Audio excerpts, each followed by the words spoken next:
है guys, welcome मैं धमाका के ब्लॉग्स में आप लोग का स्वागत करता हूँ। तो गाइस आज एक बड़ा वायरल हो रहा है इंटरटेनमेंट और भूमिका के साथ।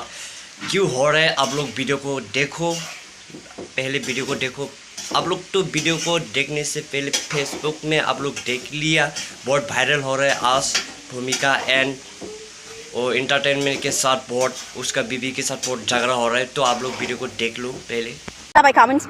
थांनानै बुद्रुहैजागोनबो मिथिबाय आंजों फिसाइजों फट' लाजानो बायो जानला मोनला ज' खानानै दोनबानो जायोना आं नोंनि फिसाइजों मिथिबाय फट' लानो होननानै आं लायाखै मिथिबाय नोंनि हौवायासो आंजों लादों जानांगौ मिथिबाय मेल्ला सिख्लाफ्रा फट' लाफायो बेनि फिसाइजोंहाय आंजों सोर फट' लायो सोर फट' लाया आरो मानो बेबायदि पस्ट होनांगौ आंखौ बदनाम खालामनो नागिरखा मिथिबाय मोनगोनबो थांनानै दोखो दोखो मिथिबायना आंखौ माथा गरम दा खालामखा जानला मोनलानो आंनि लोगोफोरा मा सानजोबखो बेखौ हा आंनि गोसोनाया मा साननांगौ बे फट'खौ नुनांगौबा आंजोंनो भिडिअ कल सानफ्रोमबो भिडिअ कल रायलायो आंजोंनो फन रायलायबाय थायो आरो आं बेबायदि जानला मोनला आं रावखौबो बेबायदि पस्ट होनानै जानला मोनला बेरायलाबायनो सोरखौबा गोसोनोबो आं हाखाया मिथिबाय जानला मोनला बेबायदि दाहोखा मोनगोनबो थांनानै बेदलाफैगोनबो नोंनि नाम्बार नागिरगासिनो आं नाम्बारखौ मोनाखै आं खिन्थु होनखायो आं सोबाहायजोबगोन आं मिथिबाय बुग्लिहैगोनसो खोथा गैखाया जानला मोनला मानसिखौ बेबायदि बदनाम खालामजाया मिथिबाय खनसे बदनामा थांबानो बेसेबां थाङो जों हिनजावफोरना मिथिबाय हिनजाव मानसि जोङो मिथिबायना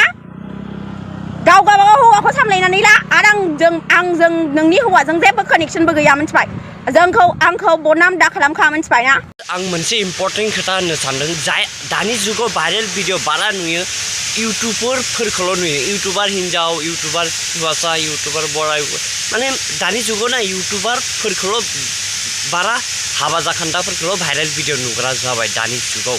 मानोना मानो जादों जोंनि बर' हारिया मानो जादों दिनै इन्टारटेनमेन्ट मोनाबो बिदि गावनि हिन्जाव हौवा एंगारलायनाय बायदि जालांदों मोनसे फट'नि थाखाय। मा जादों आंखौ बारा मिथिस्लाबाखै। थ' आं भिडिअ नुनायखायसो भिडिअ जास्ट बुंनो थांदों आङो। इम्पर्टेन्ट खोथा दानि जुगाव मानो जोंनि बर' हारिया बिदि जादों। बर' हारिया लाजिनो रोंला, बेखायनो बिदि जानो गोनां जाबाय थादों। माथो बुंबावनो जोंनि बर' हारिखौ लाजिनो रोंला। एक फोटो अपलोड दिया था, इसके वजह से क्या क्या हो रहा है मालूम नहीं है मेरे को। ज़्यादा जानकारी नहीं है। तो अच्छा लगे तो लाइक शेयर कमेंट और सब्सक्राइब करने के लिए मत भूलो। कितना जगह धमाका शेयर करता है। तो बाय बाय टाटा।